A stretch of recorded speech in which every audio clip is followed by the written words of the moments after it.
ರಂಗಪರಂಪರೆ trust ಹಾಗೆ ವಿದ್ಯಾ ಸಾಮ್ರಾಟ್ international school ಜೊತೆಯಾಗಿ ಇವತ್ತು ನಾವು ವಿಚಾರ ಸಂಕಿರಣ ಅಂದ್ರೆ ಇಂಗ್ಲಿಷ್ ಅಲ್ಲಿ ಸೆಮಿನಾರ್ ಅಂತ ಹೇಳ್ತೀವಿ. ಯಾವುದ್ರ ಬಗ್ಗೆ ನಾವು ಇವತ್ತು ಮಾತಾಡ್ತಾ ಇರೋದು? ಅಲ್ಲಿ ನೋಡಿದ್ರ ಯಾರಾದ್ರೂ ಯಾವ್ದ್ರ ಬಗ್ಗೆ, ಯಾವ ವಿಷಯ ಬಗ್ಗೆ ಮಾತಾಡ್ತಾ ಇದ್ದೀವಿ ನಾವು ಇವತ್ತು? ಜೋರಾಗಿ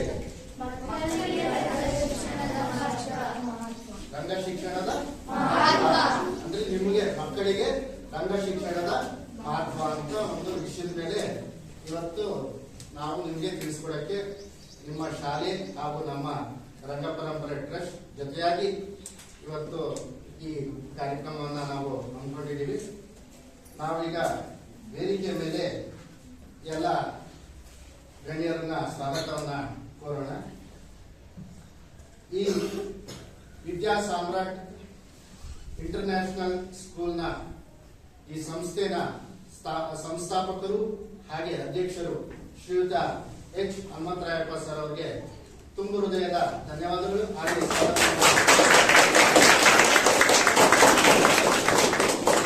ಮತ್ತೊಬ್ಬರು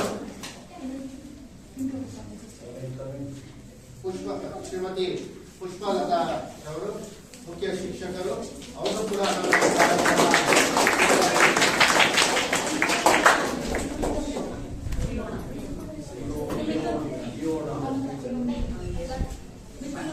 ಹಾಗೆ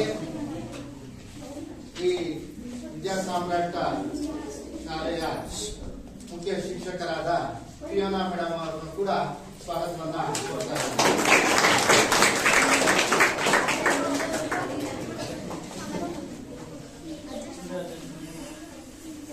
ಮಕ್ಕಳೇ, ನಾನೀಗ ರಂಗಪರಂಪರೆ ಟ್ರಸ್ಟ್ ಬಗ್ಗೆ ಹಾಗೂ ಈ ಶಾಲೆಯ ನಮ್ಮ ರಂಗಪರಂಪರೆ ಟ್ರಸ್ಟ್ ಹಾಗೂ ನಮ್ಮ ವಿದ್ಯಾ ಸಾಮ್ರಾಟ್ ಶಾಲೆಯ ಒಡನಾಟವನ್ನ ಕೇವಲ ಒಂದು 2 ನಿಮಿಷಗಳಲ್ಲಿ ತಮಗೆ ತಿಳಿಸ್ತೀನಿ.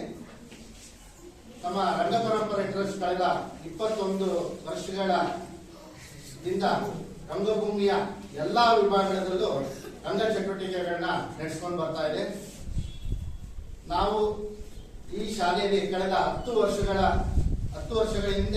ವರ್ಷಗಳಿಂದ ಸಾಂಸ್ಕೃತಿಕ ಚಟುವಟಿಕೆಗಳನ್ನ, ನಾಟಕೋತ್ಸವಗಳನ್ನ, ನಾಟಕಗಳನ್ನ ನಡೆಸ್ಕೊಂಡು ನಾವು ನಿಮ್ಗೆಲ್ಲ ತೋರಿಸ್ಕೊಂಡು ಬರ್ತಾ ಇದ್ದೀವಿ. ನಿಮ್ಮ ಸೀನಿಯರ್ಸ್ಗೆ ಗೊತ್ತಿರ್ಬೋದು, ಇಲ್ಲಿ ತುಂಬಾ ವರ್ಷಕ್ಕೆ 2 ಕಾರ್ಯಕ್ರಮವನ್ನ ಕೆಳಗಡೆ ನಾವು ಬೈಲೂರು ರಂಗಮಂದಿರದಲ್ಲಿ ನಾವು ಮಾಡ್ಕೊಂಡು ಬರ್ತಾ ಇದ್ದೀವಿ. ನಮ್ಮ ರಂಗಪರಂಪರೆ ಟ್ರಸ್ಟ್ ಕಳೆದ 21 ವರ್ಷಗಳಿಂದ 50 ನಾಟಕಗಳನ್ನ ತಯಾರಿಸಿ 1000ಕ್ಕೂ ಹೆಚ್ಚು ಪ್ರದರ್ಶನಗಳನ್ನು ನಾಡಿನಾದ್ಯಂತ ಮಾಡ್ಕೊಂಡು ಬರ್ತಾ ಇದ್ದೀವಿ. ನಾವು ರಂಗದ ನಡಿಗೆ ಶಾಲೆಗಳ ಕಡೆಗೆ ಅಂದ್ರೆ ಥಿಯೇಟರ್ ರಂಗಭೂಮಿನ ನಿಮ್ಮ ಶಾಲೆ ಎಲ್ಲಿರ್ತಾರೋ, ಮಕ್ಕಳು ಎಲ್ಲಿರ್ತಾರೋ, ಶಾಲೆ ಮಕ್ಕಳು ಎಲ್ಲಿರ್ತಾರೋ ಅಲ್ಲಿಗೆ ತಗೊಂಡೋಗಿ ಅವರು ನೋಡ್ಲಿ, ಅವರು ಇದರಿಂದ ಪ್ರಭಾವಿತರಾಗ್ಲಿ. ರಂಗಭೂಮಿಯಿಂದ ಏನಾದ್ರೂ ನೀವು ಫಿಲಂನ ನೋಡ್ಬಿಟ್ಟು ಹಂಗೆ ಮರಬಹುದು, ಆದ್ರೆ ರಂಗಭೂಮಿಯಲ್ಲಿ ನೀವು ನಾಟಕಗಳನ್ನ ನೋಡಿದ್ರೆ ಅಷ್ಟು ಸುಲಭವಾಗಿ ನೀವು ಮರೆಯೋದಿಲ್ಲ.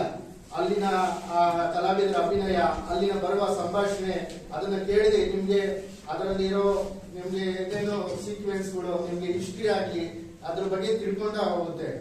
ಫಿಲಂ ಆದ್ರೆ ನೀವು ನೋಡ್ಬಿಟ್ಟು ಮರ್ತೋಗ್ಬಿಡ್ತೀರಾ, ಆದ್ರೆ ರಂಗಭೂಮಿ ಆಗಲ್ಲ. ರಂಗಭೂಮಿ ಒಂದು ಜೀವಂತವಾದ ಕಲೆ. ಆ ಕಲೆಯನ್ನ ಮಕ್ಕಳಿಗೆ ನಾವು ಮೊದ್ಲಿಂದನೂ ಅಷ್ಟೇ, ಬೇರೆ ಈಗ ರಾಘವೇಂದ್ರ ಸ್ಕೂಲ್ ಆಗ್ಲಿ, ಅಶ್ವಿನಿ ಸ್ಕೂಲ್ ಆಗ್ಲಿ, ಇಲ್ಲೇ ಲಗ್ಗೆರೆ ಅಲ್ಲೆಲ್ಲ ಮಕ್ಕಳನ್ನೇ ತಯಾರಿಸಿ ಅವ್ರ ಕೈಲೇ ಅಭಿನಯ, ಮೇಕಪ್, ಪ್ರಾಪರ್ಟೀಸ್ ಮೇಕಿಂಗ್ ಎಲ್ಲಾನು ಅವ್ರ ಕೈಲೇ ಮಾಡಿಸ್ತಾ ಇದೀವಿ. ಯಾಕೆಂದ್ರೆ ಅವರು ರಂಗಭೂಮಿಯಲ್ಲಿ ಒಂದು ಜೀವಂತ ಕಲೆ ಆದ್ರಿಂದ ಇದನ್ನ ಕಲ್ತ್ರೆ ಅವ್ರ ಮುಂದಿನ ಭವಿಷ್ಯವನ್ನು ಪ್ರಜ್ವಲಿಸುತ್ತೆ ಅಂತ ನಾವು ಭಾವಿಸ್ತಾ ಇದೀವಿ. ಅದೇ ರೀತಿ ಇವತ್ತು ನಾವು ಮತ್ತೆ ನಿಮ್ಮ ಶಾಲೆಯ ಎಲ್ಲ ವಿದ್ಯಾ ಸಾಮ್ರಾಟ್ ಇಂಟರ್ನ್ಯಾಷನಲ್ ಸ್ಕೂಲ್ ವತಿಯಿಂದ ಮಕ್ಕಳಿಗೆ ರಂಗ ಶಿಕ್ಷಣದ ಮಹತ್ವ ಇದ್ರ ಬಗ್ಗೆ ಸೆಮಿನಾರ್ನ ಇಟ್ಕೊಳ್ಳೋಣ ಅಂತ ನಾವು ಹನುಮಂತರಾಯಪ್ಪ ಸರ್ನ, ಪುಷ್ಪಲತಾ ಮೇಡಮ್ನ, ಗೀತಾ ಮೇಡಮ್ನೆಲ್ಲ ಕೇಳ್ಕೊಂಡಾಗ ಅವರು ಸಂಪೂರ್ಣ ಒಪ್ಪಿ ನಮ್ಗೆ ಈ ಕಾರ್ಯಕ್ರಮವನ್ನ ಆಯೋಜನೆ ಮಾಡಿಕೊಟ್ಟಲು ಅವಕಾಶ ಮಾಡಿಕೊಟ್ಟಿದ್ದಾರೆ. ಅವ್ರಿಗೆ ಮತ್ತೊಮ್ಮೆ ತುಂಬ ಹೃದಯದ ಧನ್ಯವಾದಗಳನ್ನ ತಿಳಿಸ್ತಾ, ಈಗ ಈ ವಿಷಯದ ಬಗ್ಗೆ ಕನ್ನಡ ಶಿಕ್ಷಕರಾದ ಹೇಮಂತ್ ಕುಮಾರ್ ಅವರು ಬಂದು ಈ ವಿಷಯದ ಬಗ್ಗೆ ಒಂದೆರಡು ಮಾತಾಡಬೇಕು, ತಮಗೆ ಅದನ್ನ ಅರ್ಥ ಮಾಡಿಸ್ಬೇಕು ಅಂತ ನಾನು ಕೇಳ್ಕೊಂತೀನಿ.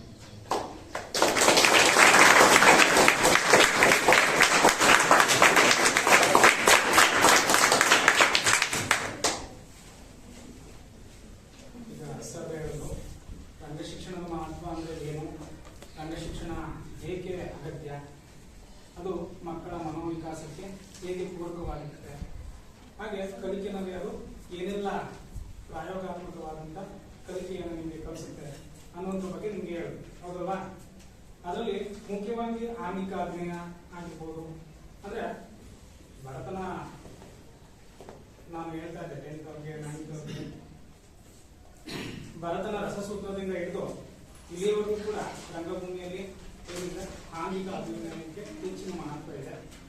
ಹಾಗೆ ಅದು ಕಲಿಕೆನಲ್ಲಿ ಹೇಗೆ ಪೂರಕವಾಗುತ್ತೆ. ಆಂಗಿಕ ಅಂದ್ರೆ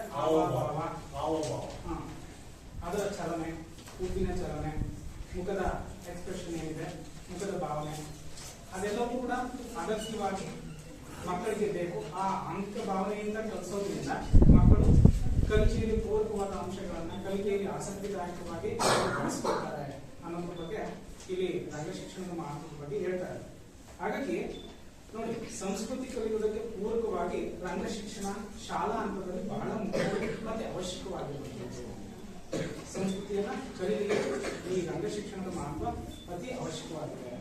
ಹಾಗೆ ಉತ್ತಮ ಭಾಷಾ ಸ್ವಾಮಿತ್ವವನ್ನ ಗಳಿಸಲಿಕ್ಕೆ, ಅಂದ್ರೆ ಉತ್ತಮ ಭಾಷೆ ನಿಮ್ಮಲ್ಲಿ ರೂಢಿಸಿಕೊಳ್ಳಲಿಕ್ಕೆ ಈ ರಂಗ ಶಿಕ್ಷಣ ಬಹಳ ಮಹತ್ವಪೂರ್ಣವಾದ ಅಂಶವಾಗುತ್ತೆ. ಹಾಗಾಗಿ ಶಾಲಾ ಹಂತದಲ್ಲಿ ರಂಗ ಶಿಕ್ಷಣದ ಒಂದು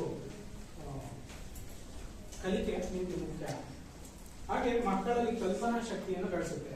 ಈಗ ಒಂದು ಸಾಹಿತ್ಯವನ್ನ, ಕಥೆಯನ್ನ ಬರೆಯೋದಾಗ್ಲಿ ಅಥವಾ ಒಂದು ಕಥೆಯನ್ನ ಓದುವಂತ ಶೈಲಿ ಆಗಲಿ, ಈ ಎಲ್ಲ ಬೆಳವಣಿಗೆ ಈ ರಂಗ ಶಿಕ್ಷಣದಿಂದ ನಿಮಗೆ ಬರುತ್ತೆ.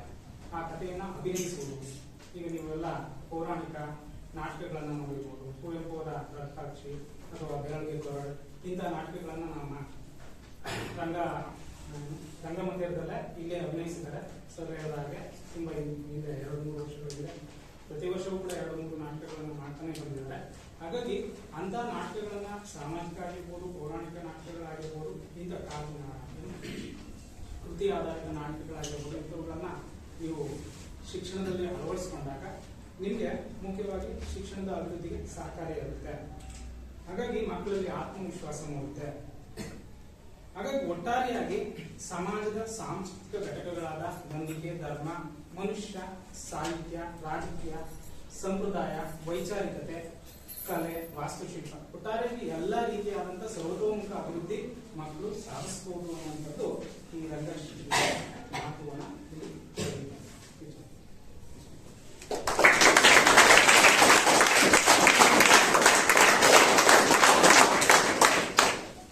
ಧನ್ಯವಾದಗಳು ಕನ್ನಡ ಶಿಕ್ಷಕರಾದ ಹೇಮಂತ್ ಕುಮಾರ್ ಸರ್ ಅವರಿಗೆ. ಸರ್ ಹೇಳಿದ್ರು ನೋಡಿ, ನಿಮ್ಗೆ ಈಗ ರಂಗಭೂಮಿಲಿ ಏನು ಇರುತ್ತೆ, ಡೈಲಾಗ್ಸ್ ಜಾಸ್ತಿ ಇರುತ್ತೆ ಅಲ್ವಾ, ಡೈಲಾಗ್ಸ್ಗಳು. ಈಗ ನಾಟಕಗಳು ನೋಡಿದ್ದೀರಾ, ಎಷ್ಟು ಜನ ನೋಡಿದ್ದೀರಾ? ಕೈ ಎತ್ತಿ. ಈಗ ಯಾರೋ ಒಬ್ಬ ರಾಜ ಅಂದ್ರೆ ಎಷ್ಟು ಡೈಲಾಗ್ ಇರುತ್ತೆ, 5, 6, 7 ಪೇಜ್ 8 ಪೇಜ್ ಒಂದೇ ಸರಿ ನೋಡಿದ್ದೀರಾ ಅಂತದ್ದು ಡೈಲಾಗ್ಗಳು ಹೇಳ್ತಾನೆ ಇರ್ತಾರೆ. ಏನಕ್ಕೆ ಹೇಳ್ತಾರೆ ಅವರು? ಓದ್ಕೊಳ್ಳೋದ್ರಿಂದ, ಸಂಭಾಷಣೆಗಳನ್ನ ಓದ್ಕೊಂತಾರೆ, ಅದನ್ನ ಅವರು ಕಾನ್ಸಂಟ್ರೇಷನ್ ಮಾಡ್ತಾರೆ, ಪರ್ಕಾಯ ಪ್ರವೇಶ ಮಾಡ್ತಾರೆ, ನಾನು ರಾಜನ್ ತಲೆನೇ ಇರ್ಬೇಕು ಅಂತ. ಅದೇ ರೀತಿ ಮಕ್ಕಳನ್ನು ಅಷ್ಟೇ ರಂಗಭೂಮಿಯಿಂದ ನೀವು ಯಾವಾಗ ತೊಡಗಿಸ್ಕೊಳ್ಳೋದ್ರಿಂದ ನಿಮ್ಗೆ ಕಾನ್ಸಂಟ್ರೇಷನ್ ಬರುತ್ತೆ, ನಿಮ್ಗೆ ತಾಳ್ಮೆ ಅನ್ನೋದು ಬರುತ್ತೆ, ಓದ್ತಾ ಇದ್ರೆ ತಾಳ್ಮೆ ಅನ್ನೋದು ಬರುತ್ತೆ. ಇಲ್ಲಿ ರಂಗಭೂಮಿಲಿ ಜಾತಿ ಧರ್ಮ ಏನು ಬರೋದಿಲ್ಲ, ರಂಗಭೂಮಿನೇ. ಆ ತರದ ಮನೋವಿಕಾಸಗಳು ಮಕ್ಕಳುಗಳಲ್ಲಿ ಬೆಳೆಸುತ್ತೆ. ನೀವು ಅಷ್ಟೇ ಯಾವ್ದಾದ್ರು ಒಂದು ಆಕ್ಟಿವಿಟೀಸ್ ರಂಗಭೂಮಿನೇ ಅಂತಲ್ಲ, ರಂಗಭೂಮಿಗೆ ಸಂಬಂಧಪಟ್ಟಂಗೆ ಡ್ಯಾನ್ಸ್ ಆಗ್ಲಿ, ಸಿಂಗಿಂಗ್ ಆಗ್ಲಿ, ನೀವು ಯಾವುದೇ ಜಾನಪದ ಕಲೆ ಆಗ್ಲಿ, ಯಾರಾದ್ರೂ ಚಿತ್ರಕಲೆ ಆಗ್ಲಿ, ಯಾವ್ದ್ರಲ್ಲಾದ್ರೂ ಒಂದು ನೀವು ತೊಡಗಿಸ್ಕೊಂಡಾಗ ನಿಮ್ಗೆ ಮನೋವಿಕಾಸ ಆಗುತ್ತೆ ಅನ್ನೋದನ್ನ ನಮ್ಮ ಸರ್ ತುಂಬಾ ಚೆನ್ನಾಗಿ ಹೇಳಿದ್ರು. ಧನ್ಯವಾದಗಳು ಸರ್. ಹಾಗೆ ಈ ಮಕ್ಕಳಿಗೆ ಸಂಬಂಧಪಟ್ಟ ಈ ಸೆಮಿನಾರ್ ಆಗಿರೋದ್ರಿಂದ ನಾನು 10ನೇ ತರಗತಿ ವಿದ್ಯಾರ್ಥಿ ಗೀತಾ ಪ್ರಿಯ ಅವ್ರನ್ನ ಬರಮಾಡ್ಕೊಳ್ತಾ ಇದ್ದೀನಿ. ಅವರು ಬಂದು ವಿಷಯ ವಿಸ್ತರಣೆಯನ್ನ ಮಾಡಬೇಕು ಅಂತ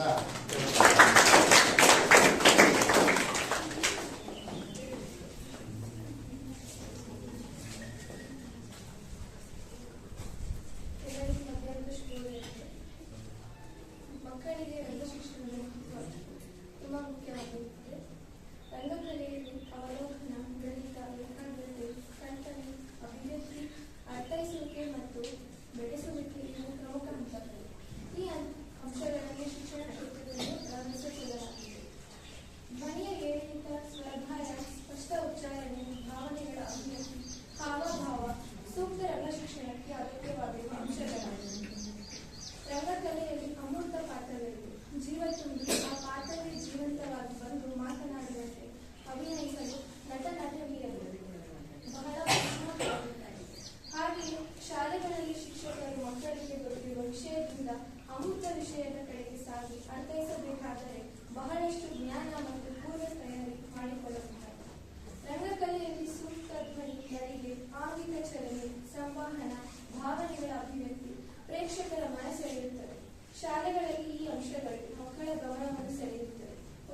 ಶಿಕ್ಷಕರು ಶಿಕ್ಷಣದಲ್ಲಿ ರಂಗಕಲೆಯ ತರಬೇತಿಯಿಂದ ಸಂವಹನ ಕೌಶಲ್ಯಗಳು, ಅಭಿವ್ಯಕ್ತಿಯು, ಸರಳ ವಿಧಾನಗಳು, ಅಮೂರ್ತ ದೃಶ್ಯಗಳನ್ನು ಕಲ್ಪಿಸುವ ಹಾಗೂ ಮೂರ್ತೀಕರಿಸುವ ಸಾಮರ್ಥ್ಯ, ಕಥಾ ನಿರೂಪಣೆಯ ವಿಧಾನ, ವಿವಿಧ ವಸ್ತುಗಳ ಬಳಕೆಯ ತಂತ್ರಗಳನ್ನು ತಮ್ಮದಾಗಿಸಿಕೊಳ್ಳುತ್ತಾರೆ. ಧನ್ಯವಾದ.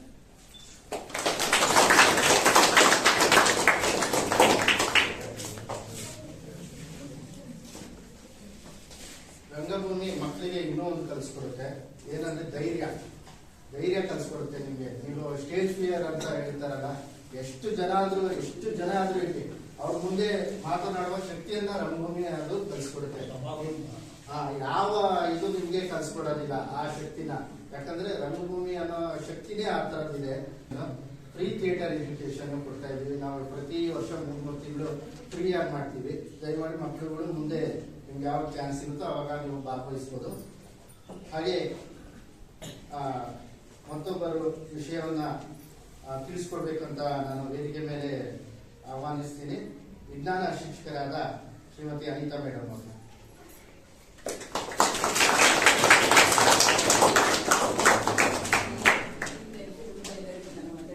ನಾನಿಲ್ಲಿ ಮಕ್ಕಳಿಗೆ ರಂಗ ಶಿಕ್ಷಣದ ಮಹತ್ವ ಅದ್ರ ಬಗ್ಗೆ ಕೆಲವು ವಿಷಯಗಳನ್ನ ತಿಳಿಸಲು ಇಚ್ಛಿಸುತ್ತೇನೆ.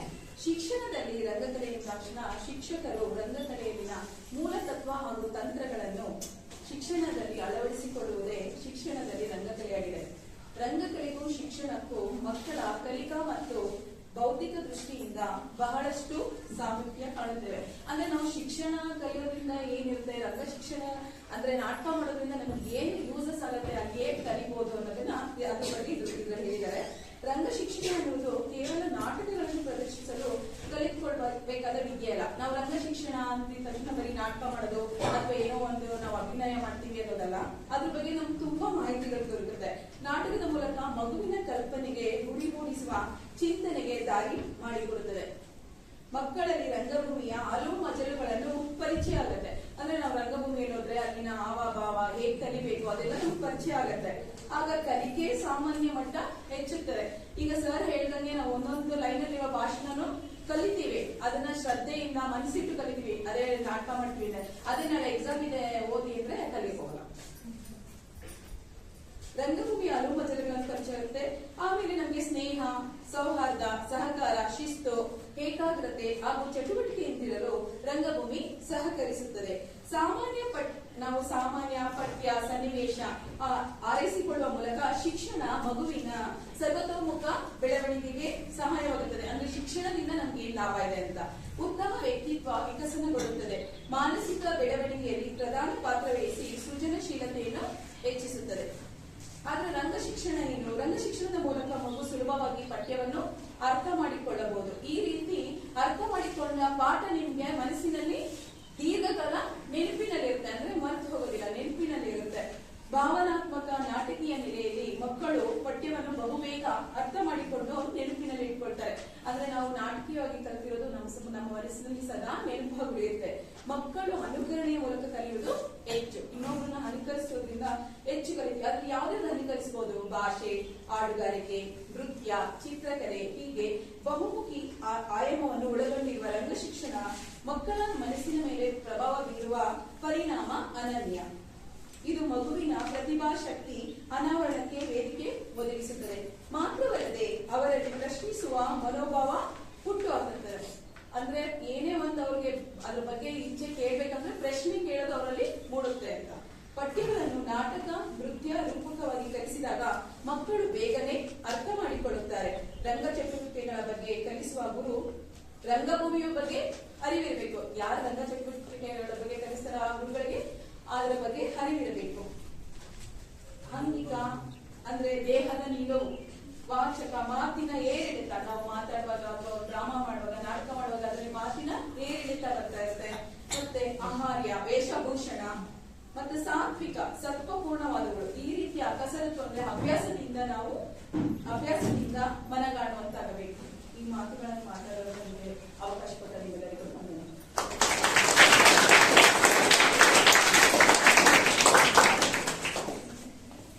ಧನ್ಯವಾದಗಳು ಅನಿತಾ ಮೇಡಮ್ ಅವರಿಗೆ. ಅವರು ಅಷ್ಟೇ ನೋಡಿ, ನಿಮಗೆ ಮೆಮೊರಿ, ಕಾನ್ಸಂಟ್ರೇಷನ್ ರಂಗಭೂಮಿಯಿಂದ ಏನೇನು ಲಾಭ ಅಂತ, ಅದು ನಿಮ್ಗೆ ಶಿಕ್ಷಣಕ್ಕೂ ನೀವು ಓದೋದಕ್ಕೂ ಅದು ಹೆಲ್ಪ್ ಆಗುತ್ತೆ ಅನ್ನೋದನ್ನ ಸ್ಪಷ್ಟವಾಗಿ ನಮಗೆ ತಿಳಿಸ್ಕೊಟ್ರು. ಅವ್ರಿಗೆ ತುಂಬ ಹೃದಯದ ಧನ್ಯವಾದಗಳನ್ನ ಅರ್ಪಿಸ್ತಾ ಇದ್ದೀನಿ. ನಾನು ನಾಟಕ ಮಾಡ್ತೀನಿ, ನಾನು ನಾಟಕ ಮಾಡ್ತಾ ಇರ್ತೀನಿ. ನಮ್ದು ಮೊನ್ನೆ ಶೋ ಇತ್ತು. ನೀವು ಯಾರು ನಾಟಕ ಮಾಡಿದ್ದೀರಾ? ಅದೇ ಯಾವ ನಾಟಕ ಮಾಡಿದ್ಯಾ? ಇಲ್ಲಿ ಬಾ, ಇಲ್ಲೇ ಬಾ, ಇಲ್ಲೇ ಬಾ, ಇಲ್ಲಿ ಬಾ. ಹೆಸರು ಹೇಳು, ನಿನ್ನ ಹೆಸರು ಯಾವ್ದು ಮಾಡಿದ್ದೆ? ಅದೇ ಯಾವುದು? ಅದು ನೀನೇ ಪ್ರಹ್ಲಾದ ಮಾಡಿದ್ದ? ಡೈಲಾಗ್ ಕ್ಯಾಪ್ನ ಇದೆಯಾ? ಅಲ್ಲ, ಮುಂದೆ ಬರೋದೇ ಸಾಕು. ನೀನೇನು ಇದೇನು ಎದುರ್ಕೊಳ್ಳೋದಿಲ್ಲ. ಅಲ್ಲೇನ್ ಮಾಡಿದೆ ಇದನ್ನ ಹೇಳು ಅಷ್ಟೇ. ಡೈಲಾಗ್ ಹೇಳು.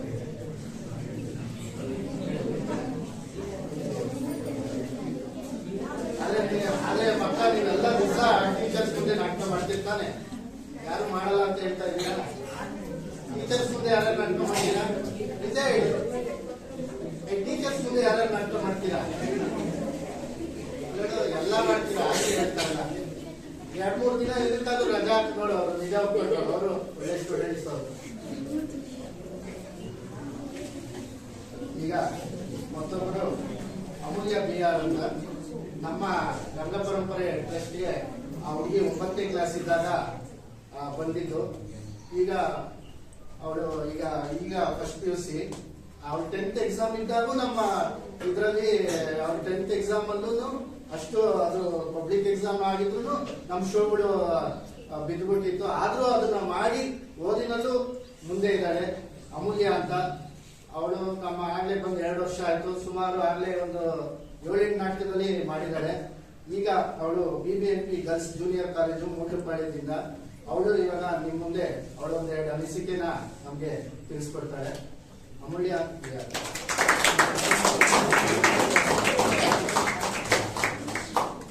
ಎಲ್ರಿಗೂ ನಮಸ್ಕಾರ. ಇವತ್ತು ನಾವೆಲ್ಲ ಏನು ಸೇರಿದ್ದೀವಿ ಅಂತ ನಿಮ್ಗೆ ಗೊತ್ತಾಗಿದೆ ಅಲ್ವಾ? ರಂಗ ಶಿಕ್ಷಣದ ಮಹತ್ವ ಯಾರಿಗೆ? ಪ್ರಶ್ನೆ ಕೇಳ್ತಾ ಇದ್ದೀನಿ, ಯಾರಿಗೆ? ಮಕ್ಕಳಿಗೆ. ಇವಾಗ ಇದೇ ಟಾಪಿಕ್ ಇರೋದು ನನಗೆ. ಫಸ್ಟ್ ನಾನು ಒಂದು 2 ಪ್ರಶ್ನೆ ಕೇಳ್ತೀನಿ. ವಿದ್ಯಾರ್ಥಿಗಳು ಹಂಗಂದ್ರೆ ಏನು? ಇಂಗ್ಲಿಷ್ ಟ್ರಾನ್ಸ್ಲೇಟ್ ಕೇಳಿಲ್ಲ, ಅರ್ಥ ಕೇಳಿತ್ತು. ಯಾರು ವಿದ್ಯೆ ಕಲಿತಾರೋ ಅವರು. ವಿದ್ಯಾ ಇದಾಳಪ್ಪ, ಕಲಿಕೆ ಇದೆ.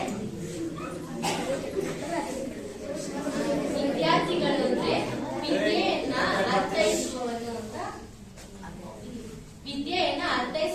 ಅಂತ. ವಿದ್ಯೆ ಅಂದ್ರೆ ಬರೀ ಪಠ್ಯ ಪುಸ್ತಕಗಳಿರೋದಲ್ಲ. ವಿದ್ಯೆಗಳು ಎಷ್ಟೋ ನಾನಾರ್ಥ ವಿದ್ಯೆಗಳಿದ್ದಾವಲ್ವಾ?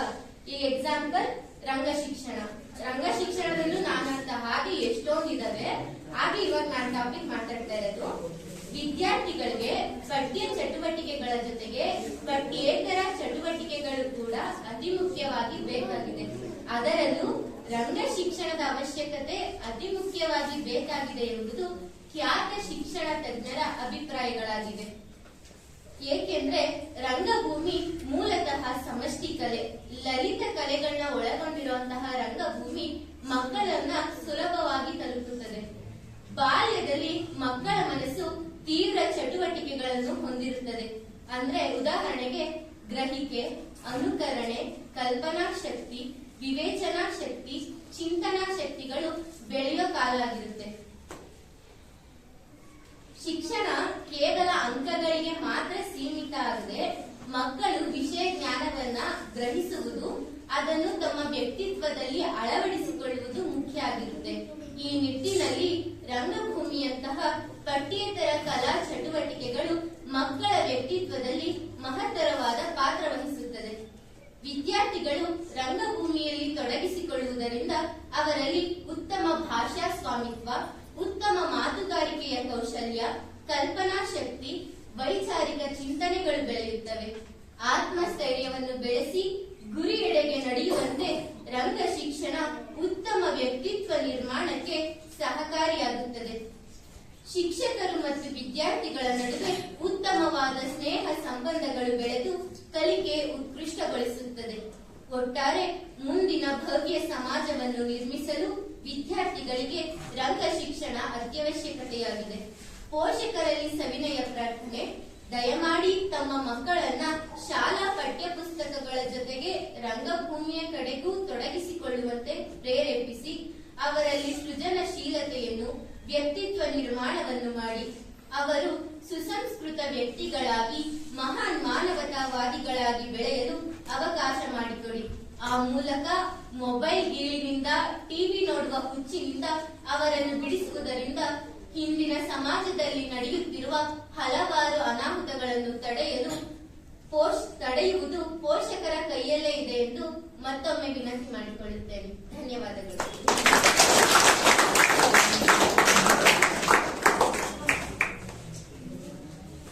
ಧನ್ಯವಾದ ಅಮೂಲ್ಯ ಅವರಿಗೆ. ಈಗ ಮತ್ತೊಬ್ಬರು ಗಗನ್ ಅವರು 9ನೇ ತರಗತಿ ಗಗನ್ ಅವರು.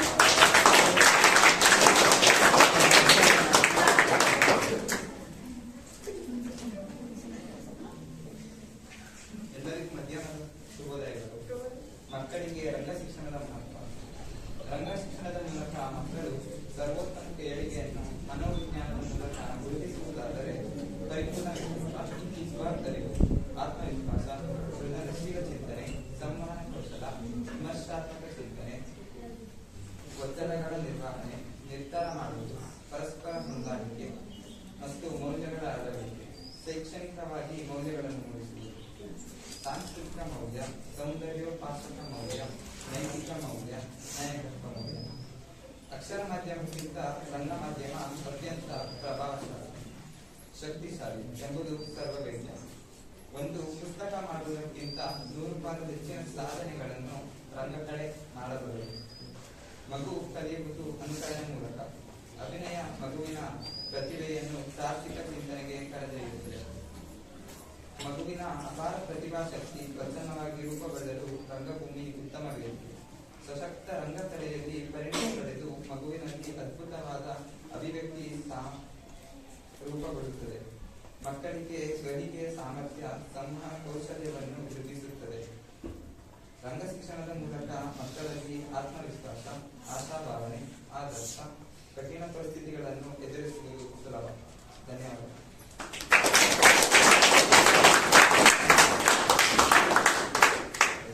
ಧನ್ಯವಾದಗಳು ಜನಗಳಿಗೆ. ಇಷ್ಟೊತ್ತು ತಾವೆಲ್ಲ ನಿಮಗೆ ರಂಗ ಶಿಕ್ಷಣದ ಮಹತ್ವ ಏನು ಅಂತ ಸ್ವಲ್ಪ ಆದರೂ ಗೊತ್ತಾಯ್ತಲ್ವಾ? ಏನೇನು ಉಪಯೋಗ ಇದೆ ಒಂದು ನಾಟಕ ಕಲೆಯಿಂದ ಅಂತ ಆದರೂ ಸ್ವಲ್ಪ ಗೊತ್ತಾಯ್ತು ಅಂತ ನಾನು ಭಾವಿಸ್ತಾ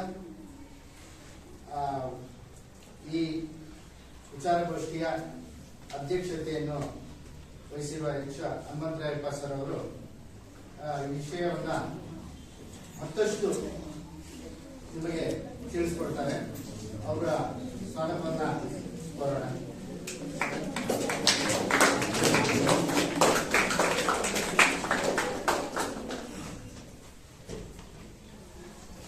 ಶ್ರೀ ರಂಗ ಪರಂಪರೆ ಟ್ರಸ್ಟ್ನ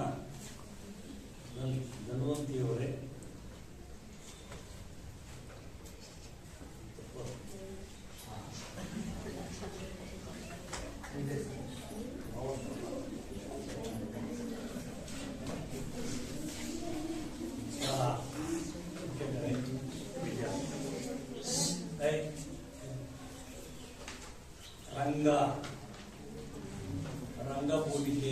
ರಂಗಭೂಮಿ, ರಂಗ ಪ್ರವೇಶ, ಭರತನಾಟ್ಯ ಸಾಮಾನ್ಯ ಗಂಡ್ಮಕ್ಳು ಕಲಿತಾರೆ. ಭರತನಾಟ್ಯ ಕಲಿತವರಿಗೆ ಈ ದಿನ ರಂಗ ಪ್ರವೇಶ. ರಂಗ ಅಂದರೆ ವೇದಿಕೆ ಅಥವಾ ನಾಟಕ ಆಡೋ ವೇದಿಕೆ. ಪ್ರತಿಯೊಬ್ಬರಲ್ಲೂ ಒಂದೊಂದು ಕಲೆ ಇರ್ತದೆ. ಕೆಲವರಿಗೆ ಕುಂಚದಿಂದ ಚಿತ್ರಗಳನ್ನು ಬಿಡಿಸೋ ಕಲೆ, ಕೆಲವರಿಗೆ ನಾಟಕದ ಕಲೆ, ಕೆಲವರಿಗೆ ಹಾಡುಗಾರಿಕೆ, ಇನ್ನೇನನ್ನು ಹವ್ಯಾಸಗಳು ಎಲ್ಲ ಇರ್ತದೆ. ಈ ಕಲೆ, ರಂಗಕಲೆ ಸಾಮಾನ್ಯವಾಗಿ ಜನಪದ ಶೈಲಿಯನ್ನು ಹುಟ್ಟಿದೆ. ಹಳ್ಳಿಗಳಲ್ಲಿ ಕೊನೆ ಪಕ್ಷ ಅವ್ರ ಊರಿನಲ್ಲಿ ಜಾತ್ರೆ ಆಗಲಿದ್ದರೆ ಆ ಜಾತ್ರೆ ವರ್ಷಕ್ಕೊಂದ್ಸಾರಿ ಜಾತ್ರೆನಲ್ಲೋ ಅಥವಾ ಜಾತ್ರೆಯ ದೂರಿನಲ್ಲಿ ವರ್ಷಕ್ಕೊಂದ್ಸಾರಿ ಯುಗಾದಿ ದಿನವೋ ಊರಿನವರೆಲ್ಲ ಸೇರಿ ಒಂದು ನಾಟಕ ಕಲಿತು ಅದನ್ನು ಅಭಿನಯಿಸ್ತೀವಿ. ಅದು ಮನೋರಂಜನೆ ದೃಷ್ಟಿಯಿಂದ ಒಂದಾದರೆ, ಮತ್ತೆ ಪೌರಾಣಿಕ ನಾಟಕಗಳು, ಸಾಮಾಜಿಕ ನಾಟಕಗಳು ಇತ್ತೀಚೆಗೆ ಎಲ್ಲ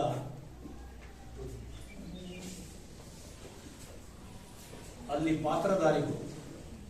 ಅದಕ್ಕೂ ಒಂದು ಬಹುಶಃ ನೀವು ನೋಡಿರಲಿಕ್ಕಿಲ್ಲ, ತೊಗಲುಗೊಂಬೆ ನಾಟಕನ ಯಾರು ನೋಡಿದ್ದೀರಿ? ಅದರಲ್ಲಿ ಸೂತ್ರಧಾರಿ ಇರ್ತಾನೆ, ನಾಟಕದಲ್ಲಿ ಪಾತ್ರಧಾರಿ. ಅದರಲ್ಲಿ ಸೂತ್ರಧಾರಿ ಎಲ್ಲಿಂದ ದಾರ ಎಳೆದು ಅದು ಕೈ ಮುಗಿಬೇಕಾ, ನಡಿಬೇಕಾ, ಹೇಗಿರಬೇಕಾ, ತೊಗಲುಗೊಂಬೆ ಆಟ, ಅದು ಒಂದು ಕಥೆ. ಆನಂತರ ಬಂದಿದ್ದೆ ಈ ನಾಟಕ ಕಥೆ. ಬಹುಶಃ ಇಂದಿನ ಕಾಲದಲ್ಲಿ ಗ್ರಾಮೀಣ ಭಾಗದಲ್ಲಿ ಅಷ್ಟೇನು ವಿದ್ಯಾವಂತರು ಇರಲಿಕ್ಕ, ಅನಕ್ಷರಸ್ಥರು ಬಹಿರಂಗ ಮಾಡಿ ವೇದಿಕೆ ಮೇಲೆ 10 ಗಂಟೆಗೆ ಶುರುವಾದ ರಾತ್ರಿ ಅಥವಾ 9 ಗಂಟೆಗೆ ಶುರುವಾದರೆ ಬೆಳಗ್ಗೆ ಜಾವದವರೆಗೂ ನಾಟಕ ಪ್ರದರ್ಶನ ಮಾಡ್ತೀವಿ. ಯಾವ ರೀತಿ ಅಂತಂದರೆ, ಅವನ ರಾಜ ಆಗಿದ್ದರೆ, ಮಂತ್ರಿ ಆಗಿದ್ದರೆ, ಭೀಮ ಆಗಿದ್ದರೆ ನಿಜವಾಗೂ ಪರಕಾಯ ಪ್ರವೇಶ. ಆ ಹೊತ್ತಿಗೆ ನಾನೇ ರಾಜ, ಪೋಷಾಕು ಹಂಗೆ ಇರ್ತದೆ, ನಾನೇ ಮಂತ್ರಿ, ಖಡ್ಗ ಹಂಗೆ ಎಳಿತಾನೆ, ನಾನೇ ಭೀಮ, ಅದೇ ಹಂಗೆ ತಿರುಗ್ತಾನೆ. ಅದು ಪರಕಾಯ ಪ್ರವೇಶ. ಆದ್ದರಿಂದ ಈ ಏನಿವತ್ತು ಮಕ್ಕಳಿಗೆ ಸಂಕೀರ್ಣ ಇದೆ, ಮಕ್ಕಳಿಗೆ ರಂಗ ಶಿಕ್ಷಣದ ಮಹತ್ವ ಏನು ಇಂಪಾರ್ಟೆನ್ಸ್. ನಾವು ಊಟದ ಮಗುವಿಗೆ ಏನು ಗೊತ್ತಿರಲ್ಲ, ಕಲಿಯೋದು ಹೇಗೆ? ಕೇಳಿ ಕಲಿಯುತ್ತೆ, ನೋಡಿ ಕಲಿಯುತ್ತೆ, ಅಭಿನಯಿಸಿ ಕಲಿಯುತ್ತೆ. ಕೇಳಿ ಕಲಿಯೋದು ಮಾತನ್ನು,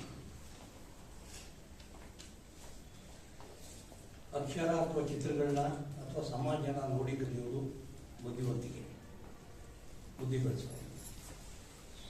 ಅದೇ ರೀತಿ ಕೇಳಿ, ಶ್ರಾವ್ಯ, ಕೇಳಿ ಕಲಿಯೋದು. ಬಹುಶಃ ಟಿವಿ ಬರೋದು ಮೊದಲು ರೇಡಿಯೋ ಕೇಳಿ ಕಲಿಯೋದು, ಬರೀ ಕೇಳೋದಷ್ಟೇ. ಸಮಾಜದ ಆಗುವಗಳನ್ನ ನೋಡಿ ಕಲಿಯೋದು. ಟಿವಿ ಬಂದ ಮೇಲೆ ನೋಡು, ಕೇಳು, ನೋಡಿ ಕಲಿಯುವುದು ಮತ್ತು ಕೇಳಿ ಕಲಿಯುವುದು.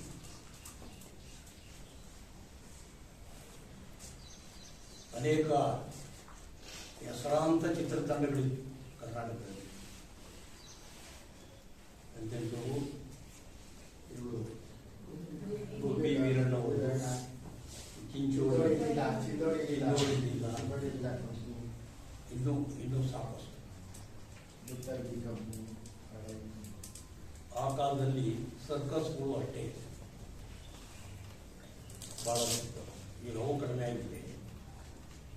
ಕಂಪನಿ, ಗುಬ್ಬಿ ಕಂಪನಿ ಅಂತೂ ಡಾಕ್ಟರ್ ರಾಜ್ಕುಮಾರ್ ಗುಬ್ಬಿ ಕಂಪನಿಯಿಂದಲೇ ರೂಪುಗೊಂಡು. ಆದ್ದರಿಂದ ರಂಗ ಅಂತಂದ್ರೆ ನಾಟಕ ಒಂದಕ್ಕೆ ಸಂಬಂಧಪಟ್ಟಿದ್ದಲ್ಲ, ನಾಟಕಕ್ಕೂ ಸಂಬಂಧಪಡ್ತದೆ, ನಾಟ್ಯಕ್ಕೂ ಸಂಬಂಧಪಡ್ತದೆ.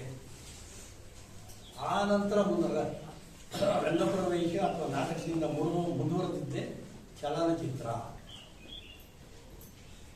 ಚಿತ್ರ ಅದರಲ್ಲಿ ಚಲಿಸ್ತದೆ. ಮೂವಿ, ಚಲನಚಿತ್ರ.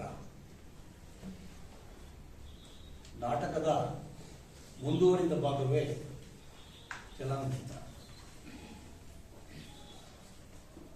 ನಾಟಕಗಳು ಸಾಮಾನ್ಯವಾಗಿ ವರ್ಷಕ್ಕೊಂದ್ಸಾರಿ ಪ್ರದರ್ಶನ ಮಾಡ್ತಿದ್ರು. ಸಂಜೆಯಿಂದ ಬೆಳಗಿನ ಜಾವ. ಆದರೆ ಮನರಂಜನೆ ಮತ್ತು ಕಾಲಾಭಾವದಿಂದ ಆ ನಂತರ 3 ಗಂಟೆಗೆ ಚಲನಚಿತ್ರ ಸೀಮಿತ.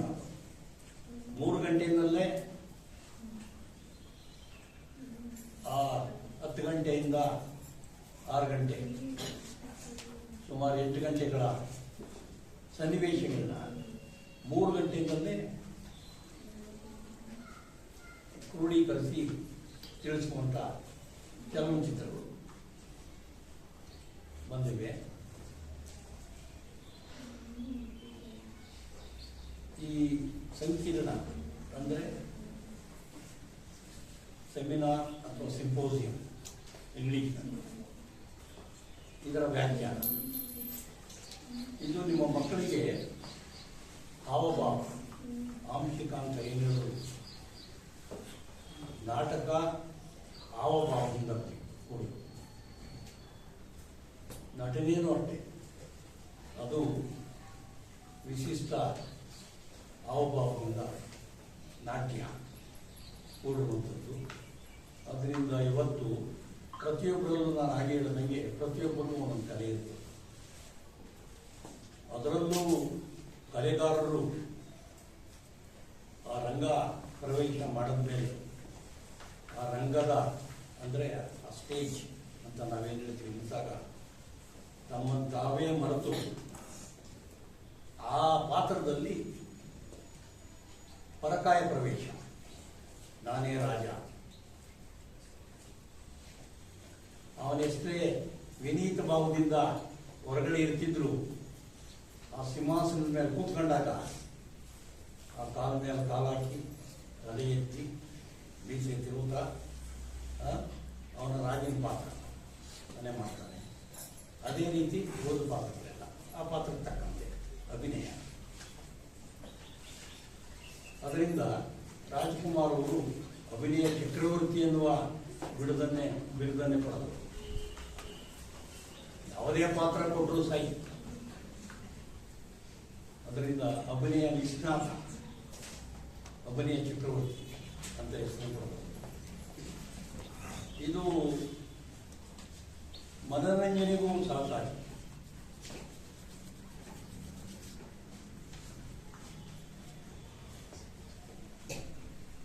ಮನಸ್ಸು ಏನೋ ಒಂದು ನೆಮ್ಮದಿ ಬರಬೇಕಾದ್ರೆ, ಒಂದು ಶಾಂತತೆ ಮೂಡಿಬರಬೇಕಾದ್ರೆ ಆಗ ನಾಟಕ ನೋಡೋದು ಅಥವಾ ಚಲನಚಿತ್ರ ಪಿಕ್ಚರ್ಗೆ ಹೋಗೋದು ಅಥವಾ ಸಂಗೀತ ಕೇಳೋದು.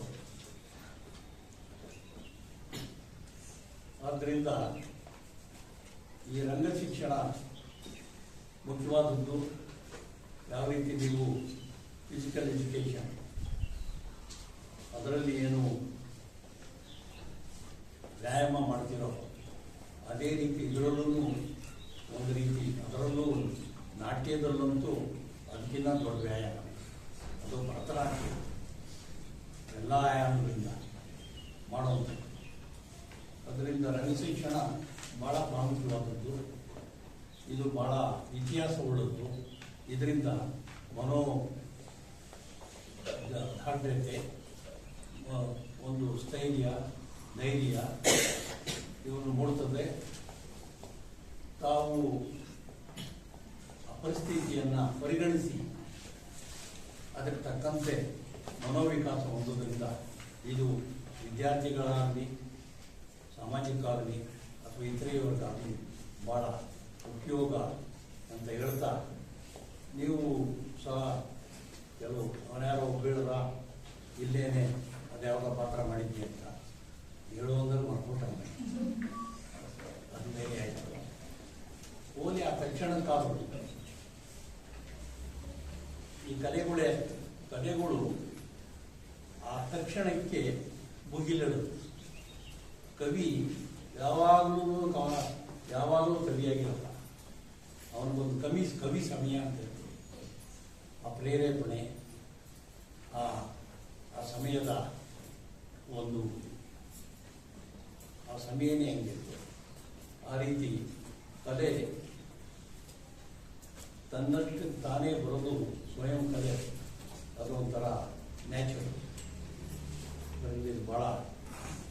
ವಿದ್ಯಾರ್ಥಿಗಳಿಗೆ ಬಹಳ ಉತ್ತಮ, ಅದರಲ್ಲೂ ಮಾನಸಿಕವಾಗಿ ಇನ್ನೂ ಉತ್ತಮ ಅಂತ ಹೇಳ್ತಾ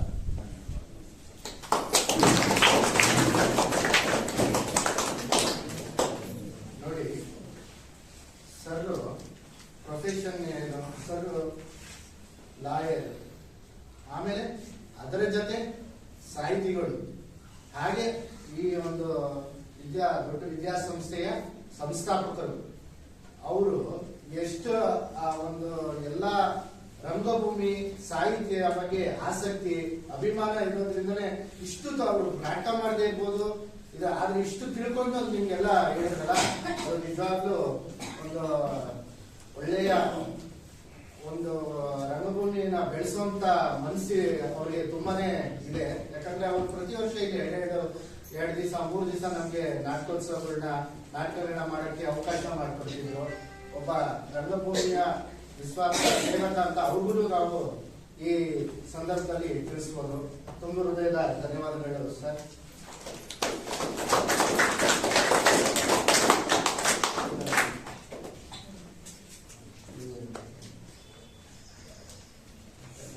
ಮತ್ತೊಮ್ಮೆ ಮಕ್ಕಳೇ, ತಮಗೆ ಹಾಗೂ ವೇದಿಕೆ ಮೇಲಿರುವ ಎಲ್ಲ ಗಣ್ಯರಿಗೆ ಇಲ್ಲಿ ಅವಕಾಶ ಮಾಡಿಕೊಟ್ಟಿದ್ದಕ್ಕೆ ನಾನು ಮತ್ತೊಮ್ಮೆ ತುಂಬ ಹೃದಯದ ಧನ್ಯವಾದಗಳನ್ನ ನಾನು ಅರ್ಪಿಸ್ತಾ ಇದ್ದೀನಿ. ಈಗ ಒಂದು